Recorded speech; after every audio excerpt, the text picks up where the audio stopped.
Hello friends, आज मी तुम्हाला पुणेरी मिसळ करून दाखवणार आहे।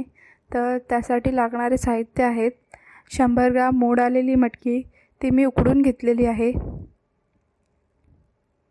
2 मोठ्या टोमॅटोची पेस्ट, 3 ते 4 चमचे तेल, 2 मोठे कापलेले कांदे,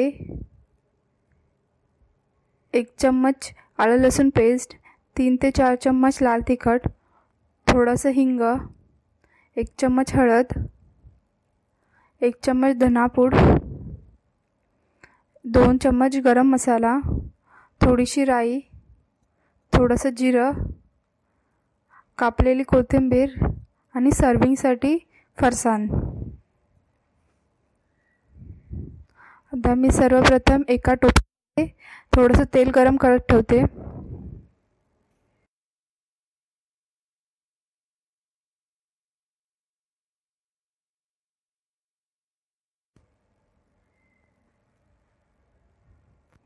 त्यात मी अर्धा चम्मच राई टाकलेली आहे, अर्धा चम्मच जिरं, थोडंसं हिंग आणि 2 मोठे कापलेले कांदे।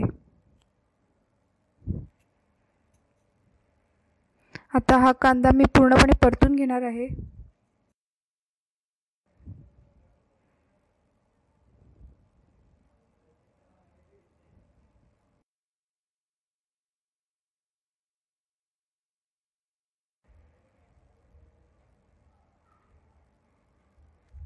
आता हा कांदा माझा पूर्णपणे शिजलेला आहे।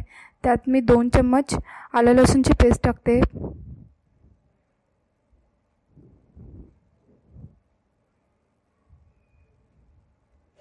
ती मी कांद्याबरोबर एकत्रित करून घेतलेली आहे। त्यात मी आता 2 मोठ्या टोमॅटोची पेस्ट टाकलेली आहे।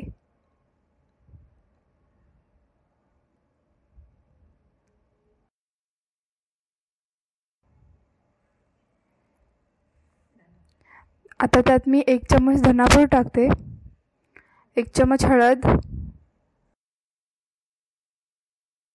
2 ते 3 चम्मच लाल तिखट। तुम्हाला ज्या प्रमाणात तिखट आवडत असेल त्या प्रमाणात तुम्ही लाल मसाला यूज करू शकता।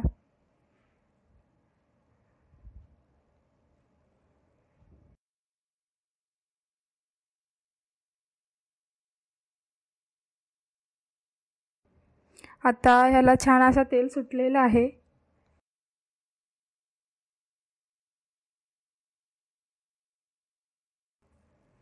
त्यात मी आता ही उकडलेली जी मटकी होती ती घालते।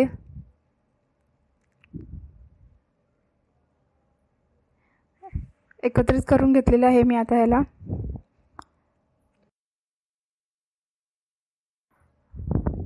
मिसळ म्हटलं की त्यात भरपूर असतो, म्हणून मी आता त्याच्यामध्ये 2 कप पाणी घातलेलं आहे।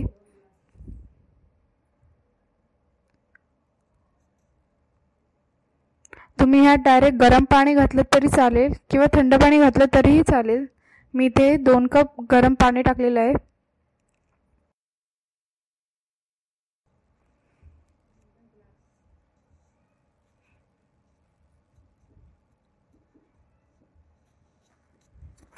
त्यात आता मी चवीनुसार मीठ टाकलेलं आहे।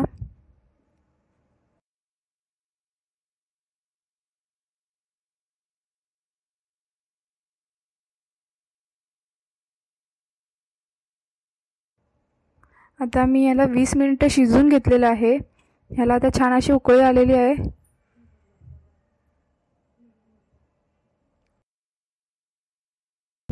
त्यात मी आता 2 चमचे गरम मसाला टाकलेला आहे।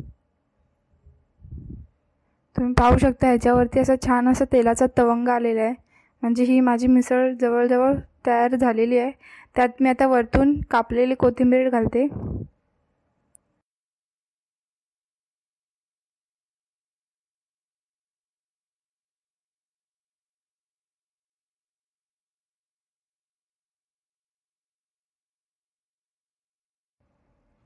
आता ह्याला छान असा वरती तवंग आलेला आहे आणि ही माझी मिसळ तयार झालेली आहे। मी तुम्हाला ती आता एका बाउलमध्ये काढून घेते। खाण्यासाठी मी अगोदर खालती फरसाण टाकलेलं आहे, त्यावरती ही मिसळ ठेवते। आता त्याच्यावरून तुम्ही कांदा आणि कोथिंबीर लिंब घालून ही मिसळ सर्व करू शकता. तुम्हाला माझी ही जर व्हिडिओ आवडली असेल तर प्लीज लाईक करा आणि सबस्क्राईब करा. आणि काही डाऊट्स असतील तर ते तुम्ही कमेंटमध्ये विचारू शकता. थँक्यू.